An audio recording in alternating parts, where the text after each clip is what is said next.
Okay, gang, Purim is tomorrow night. And I always say that if the Jews came to synagogue on Purim and like on Yom Kippurim, then we would have synagogues filled all year. Right? Fun holiday, it's a great holiday, Jewish Halloween. And it seems like, okay, it's the fun party holiday that's chill, right? You can take the bus, and use your phone, and all the other stuff, and the joy, the costumes, the drinking. It seems like the chill Jewish holiday, but actually, especially the Kabbalistic, the Hasidic teachers tell us that actually Purim is a very, very deep, profound day and holiday, and that the name even is Yom Kippur, is Yom Kippurim, which in Hebrew means like Purim. So it's not even saying Purim is like Yom Kippur, it's saying the opposite. Yom Kippur is like Purim. How could that be?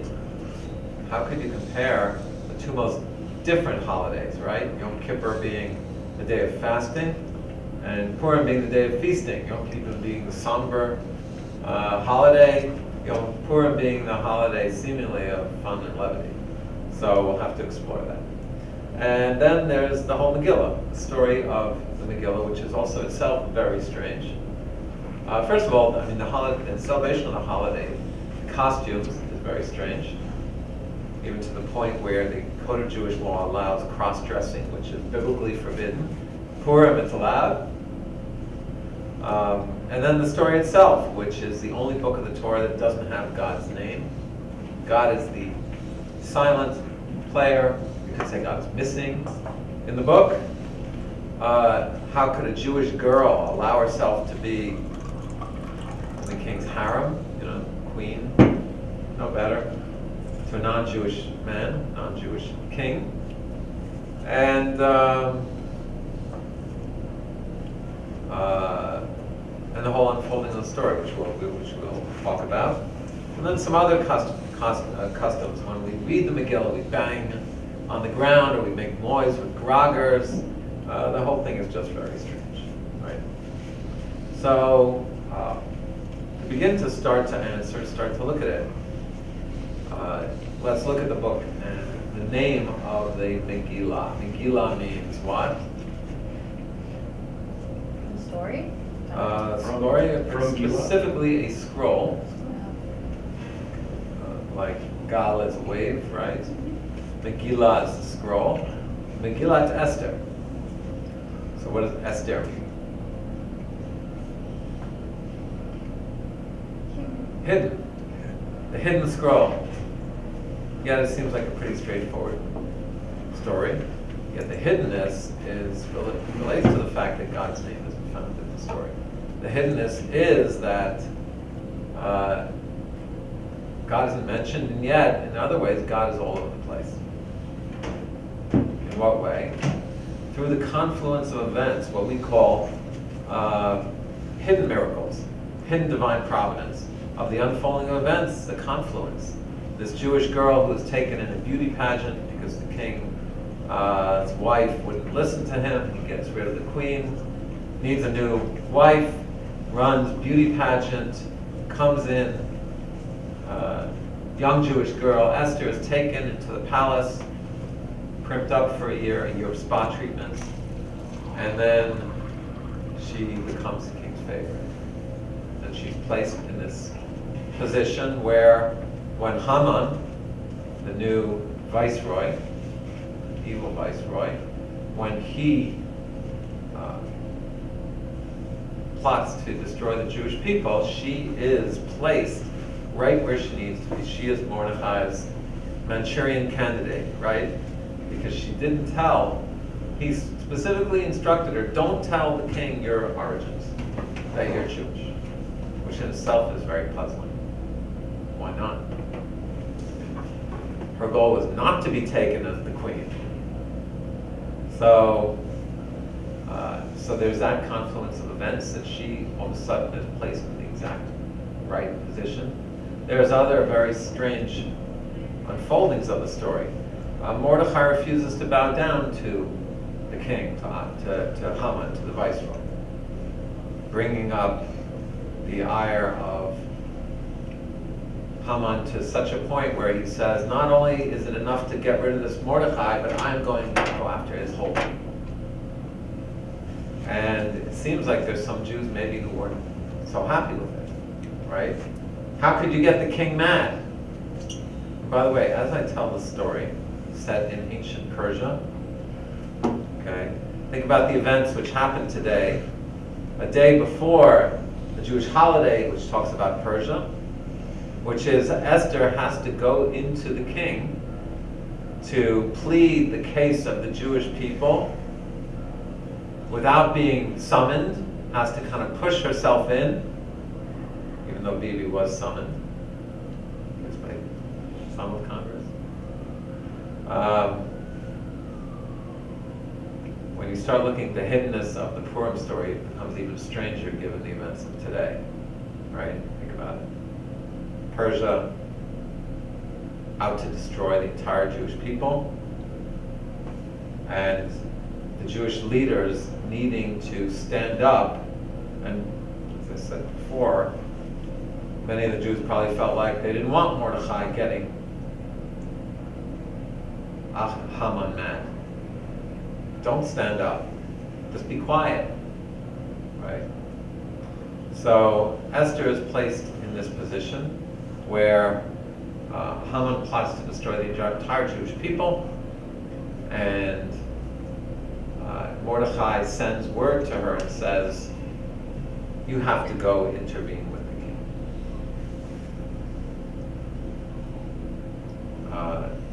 What is her reaction? Everyone familiar with the story? She was thrilled at first. So it's not so simple. You go into the king when you're not summoned. If he extends a scepter, if you're granted your audience, okay, good. If you're not, what happens to you? Get killed. That's it. I guess it was the way of the king making sure he didn't have too many nidniks coming to bother him. You know that French word nidnik, right? If he doesn't like your face, that's the end of you. So you're going to think twice about going and bugging him, right? So, and what is Mordechai's response to her? So first of all, he says, his response is three things.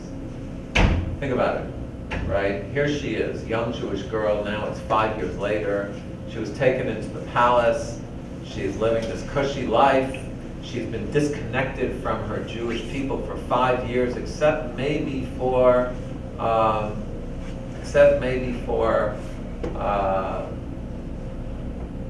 Mordechai passing in front of the window, her seeing him, and how's he going to get through to her? Right?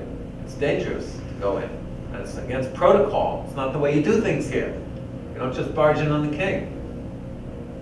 There's another strange and troubling part of the story. The first one is, why did Mordechai insist on bowing down if he knew it was going to, not bowing down if he knew it was going to cause trouble? Why did he refuse? And then another troubling question in the story is, so it seems like Esther must have been on a rotation, right? It seems like she must have gone into the king, however often, she wasn't the only woman around, the whole harem full. But she must have been in some kind of rotation. She was his favorite. Let's say it's once a week. Let's say it's once a month. When was the destruction, when did the Purim story happen, in all of these events? Happened on Passover time. When was the destruction of the Jewish people slated for? Passover. This time, well, no, this time of year. Purim time, which is how many months after Passover? 11. 11. Yes. Purim's a month before Passover. So how did that happen? So that's what the word Purim means. Purim means lottery. Haman picked a number. Picked the lottery number to decide when to destroy the Jewish people. Now, seemingly Haman was a very astute politician. He made it all the way to the top. He had the king kind of wrapped around his finger. So if you are plotting a genocide, generally, when the Egyptians went after the Jews, they didn't just start throwing babies into the river. First they made them work, then they enslaved them, then they oppressed them. They said to the people, there's so many of them, they're swarming around the fifth column, right? Hitler, he didn't just start the final solution in 1933. Built it up for 9 years. So Haman does the opposite. He doesn't strategize, right? Jews are fair game. Christmas, unfortunately, used to be a very dangerous time for Jews. Christians are drunk, they're partying, telling me we killed their God. It's strategized. Haman had no such strategy. He picked the number. So Esther had 9 months 11 months to change the king's decree, to go plead. So if you were strategizing here, what would you do? You just wait till you go in. Because think about it, the cost benefit here. If she goes in right away, Mordechai might be losing his only real card to play. So why not just wait till she goes in? Why push it forward? Yeah. Well, my idea is that if you just wait, then it doesn't have a sense of urgency or importance. That's one idea. That's one idea, but still, politically, strategically, it doesn't make sense. Well, like, how's the urgency going to help you? Well, if you think that it's one thing if you just casually throw in whenever he happens to stop by, without actually I'm really concerned about this guy, and So that argument would work if Esther walked in, said to the king, "Honey, I'm really disturbed. They're going after the Jews, and I'm one of them." But she doesn't. She goes in. She says, "Honey, can we have a little luncheon date? Me, you, and Haman." And then the next day, she asks for another luncheon. So it's very strange, right? So the way to understand it, I propose one understanding of it, is that these 3 problematic questions in the whole story, right? The fact that Haman didn't bow right away, didn't refuse to bow, putting the Jews in danger. The fact that Haman picked numbers, and the fact that to determine when to destroy the Jews, and the fact that Esther was told, go in right away and put yourself in danger, which these 3 unrelated yet very unexplained narrative aspects of the Megillah that just don't make sense rationally, can, I believe, all be brought together by one common theme. And the theme is vital to understanding the whole story. That is the fact that Haman was a descendant of Agag, who was the king of Amalek. Who was Amalek? Amalek were the Nazis of the ancient world. Amalek was the nation that attacked the Jewish people as we left Egypt. And Amalek represents pure evil. The Torah tells us we have to fight against Amalek before it, and because it is a battle which will go on for every generation. We have to stand up to them and defeat them and wipe out Amalek. So our 3 questions. The first one, why did Mordechai not bow? So, when you provoke someone, get in a fight with your sibling, right? You provoke them and then they get mad and they go after you. Look right here, right? They said Bibi's provoking Obama, right? When you get someone mad and they go after you, who usually people think the one who goes after you is the person in control, because they're probably going to react very violently. But the fact is, with Mordechai, by provoking Haman, it was Mordechai who was in control. Because he is acting, Haman was reacting. And when Haman, at a certain point, when Mordechai, the king hears that Mordechai saved him by reporting 2 of the guards who were going to plot to kill him, and the king wants to honor Mordechai and puts him on his horse and it's paraded through town, Haman's wife says to him, drop it, because he's a Jew, his mazel is on the rise. In other words, God is watching after him. And so walk away. You're not going to win. And what did Haman say to her? He said, everything I have, and he had everything. He really ran the country, because Ahasuerus was a very passive king.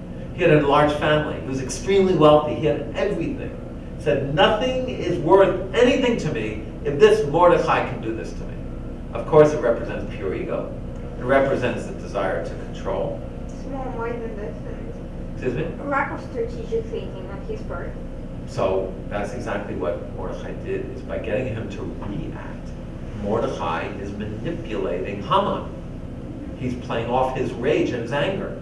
And he doesn't act strategically. And he drives straight into the train crash, which he doesn't know is coming. But Mordechai knew eventually, if he just sits there, that Haman is going to come after him. So he made a strategic decision. I have to act first. Because eventually, if I act first, he'll react. I'm in control. If I wait till he comes after me, I'm on the defensive. Yeah. Is there any talk about the rabbis, the fact that Esther went to a non-Jewish man? Well, I asked that. That was one of the questions I asked. There's a lot of discussion about it. The basic bottom line of how you explain it is that she was taken forcibly. It says she was taken into this beauty pageant, and if she had refused, she could have put her life in danger. And then once he desired her, she certainly couldn't refuse either. I thought it was Ahasuerus. I thought it was Mordecai who convinced her to. No, he just said, don't tell them you're Jewish, which was puzzling to me. But no, it says she was taken. She was forcibly taken. So and then there's a question of, well, should she really give up her life rather than be with him? And the answer apparently was no. There's a lot of discussion about that. And then even more problematic is when the whole story's over and Haman is dead, and the king says to her, honey, what do you want? I'll give you anything. Why didn't she just say, I want out? Which once again might have been putting her life on the line. So that is a good question. But let me get back to my main point. So the three questions. Why did Mordechai not bow? He knew this was Amalek. He knew Haman would come after him eventually if he didn't go after Haman. Point two. Why did Haman pull lottery numbers to decide when to attack the Jews and not strategize? Because this is a philosophical war. This is a Kulturkampf, if you will. Haman, Amalek represents nihilism. It represents nothing has meaning, nothing has purpose. Just pick a number because it's all random anyway. And he was emphasizing that. He didn't believe in the stars. He didn't believe in a destiny. He didn't believe in he just was proving nothing matters. So that's why he did it that way. And then the third question, why did Esther go in right away rather than wait strategically once again? Because Mordechai is showing the exact opposite of Amalek. It's kind of what you're saying, Irina. Not just the urgency, but the trust in the Almighty, saying God has a plan, and this is what he says to her. He says, don't think you'll be safe here, even though they don't know you're Jewish. And he says to her, if you don't save us, someone else will. Salvation will come from a different place. And then he says to her, and this is the main point, why do you think you are here? Why do you think this crazy story, a Jewish girl being taken, beauty pageant, winding up being the queen of Persia, why do you think this whole story has happened? And he tells her, and the implication being, once again, God's name is mentioned, but the implication being, God put you here. That's why this is happening. And that's the exact opposite of Haman's philosophy. And therefore, go right away because you can show that we are trusting and relying upon the Almighty. That's the answer to the third question. So really, to understand the story, you have to understand Amalek, you have to understand evil. You have to understand that it was a whole battle really against evil and reacting to evil. So that's the narrative. And eventually Haman is hung. And so why do we wear costumes on Purim? Why is it the Jewish Halloween? Or why is Halloween the non-Jewish Purim, I should say? Purim came first. Because everything is hidden, right? Esther's identity is hidden, and she reveals who she is. God is hidden. He's revealed through the coincidences, which are the unfolding of the events. And the theme of hiddenness constantly, so we hide ourselves to show things aren't always what they seem. That's one of the reasons. The other customs of Purim is, what are the 4 mitzvot of Purim? To read the story, which we do at night and during the day. To have a banquet, have this feast and celebration. And they say the Hanukkah story, they wanted to destroy us spiritually. So we have a spiritual reaction. We light the Hanukkah lights, which represent the spirit, the light. Purim, they want to destroy us physically. So we have a physical feast. We feast and have a meal. Commensurate, you know the history of Jewish holidays. They tried to kill us, we won, let's eat. So that's the second mitzvah. The third mitzvah is sending gifts to your neighbor, which builds up the unity amongst the Jewish people, the love for each other. And the fourth one is gifts for the poor, to take care of the needy. Those are the 4 essential mitzvot. The getting dressed up, the drinking is really the secondary. The eating hamantashen, those are all secondary customs. The 4 are the main ones. Any questions? I also have sheets here that set out, give you a description of the story and the main mitzvot, if you'd like, Purim in 60 seconds. We'll review some of the things we said. And just one last note about the unfolding of the story. So what happens at the end is that she goes into the king, she says, there's a man who is not after your best interests. He said, who is that? She says, it's Haman. Because the implication is that if you wanted to take care of the Jews and oppress them, you would put them in labor camps, you would work them, you would destroy them. So revenue lost, right? And so, and then she reveals, the first argument is that he doesn't have your best interests in mind. The second argument is, and I myself am Jewish. She reveals herself and says, you know, Haman is out to destroy my people. Why doesn't she put that argument first? Well, it's always better to appeal to someone's self-interest. There you go. Right. In other words, she doesn't know how much pull she exactly has with him. She's one of many in the harem, granted, his favorite. But she very strategically, politically says, hey, if this guy really had your interest, he would have positioned it to use the Jews, not to destroy them. Ahasuerus himself is a very fascinating figure. He is the figure, the person, the profile of the passive anti-Semite. He didn't initiate this campaign, but when Haman comes to him with a proposal, I'm going to get rid of the Jews. They are people who are spread out. They don't really follow your laws. They do their own laws. And I'll give you all this money in order to do it. What does he say? Okay. Keep, not just okay, he says, keep your money. We got a deal. He's a passive anti-Semite who won't initiate it, but when the others are, he goes along with it. And very willingly, because you see, he could have just said, okay, you gotta, you know, that's, you want your business, you want to do that, that's your pet peeve, go ahead. But he said, no, keep your money, which he didn't need to do. Yeah. I read somewhere that Ahasuerus is another name for Xerxes. Correct. Nice. Most likely it was one of the Xerxes kings. There's a whole big historical issue about when these events took place, because it looks like in the Jewish timeline of kings, there's 164 years missing, somewhere along the line. So some people place it in the mid 500s BC. Some people place it in the early 400s. If you want to talk, if you're interested in it, we can talk about it later. I It's also very, heard that it's very technical.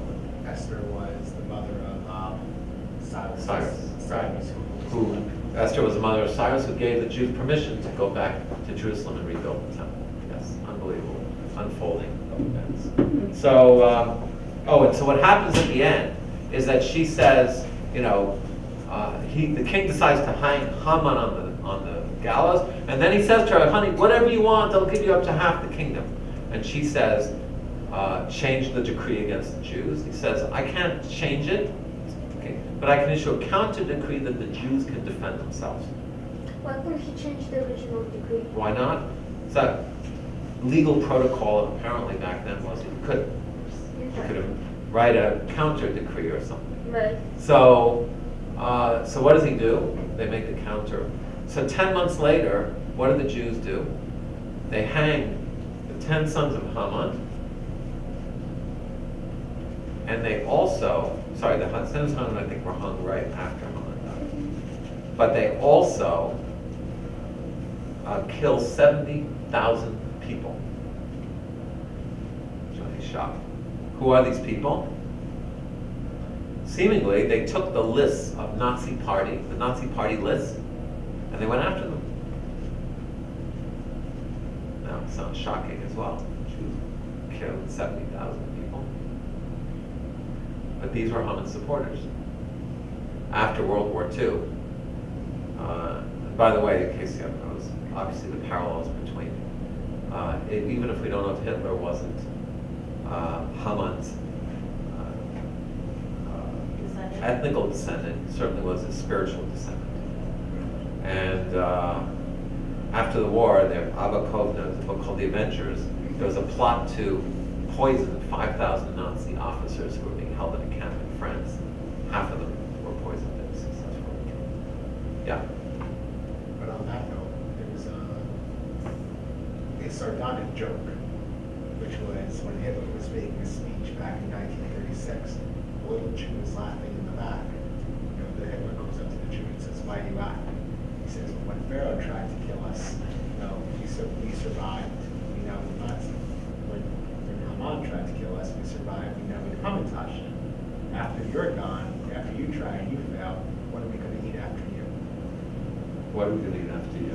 Yeah. After you try to kill us and you fail, Oh, what's kind going to of be the holiday? interesting. Yeah. Unfortunately, it was 6 million walks away. Yes. John? And wasn't Hitler himself part Jewish? Was Hitler part Jewish? No. From what I've read, that is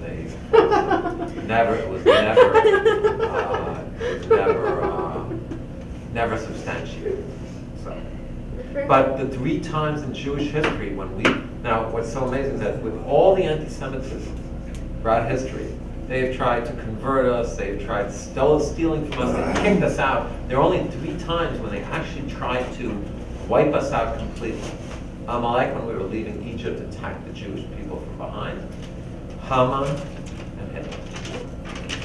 That's the profile. Much more to say, but I hope this makes your holiday a joyous one and a meaningful one. And remember, it's all about the hiddenness, right? And it's harder to come close to God through partying, but if you can, it can be even higher than Yom Kippur. Happy Purim. Happy Purim.